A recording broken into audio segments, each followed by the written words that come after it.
Okay mga idol. Kato yung nakita kanina katong unang hinsaka, ang anak to. Karon mga idol, ang amahan na ginang nadasigba mga idol. Anak ibaw na mo basta mukat gagay kahoy, ama na.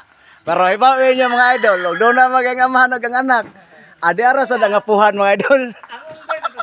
Oh, ang unggoy ang amo nang nasigbaw. Pero nana, liwas na Mga idol, katong hinsaka kanina, unggoy to. Ang kana na karon ni Pole, ang amo na. Pero alam mo ka, iba mga idol, darang gorilya. Amahan sa unggoy ug ang amo. Kusa mo na makatkat ang amo. Pero ang unggoy mga idol, to mo sa dili. Ingkamang gyud diha dapitan ana, tuwa. Mobalhin to siya karos mo gani. sokol ganyan yung sundag sinibasay. Asoko gid idol.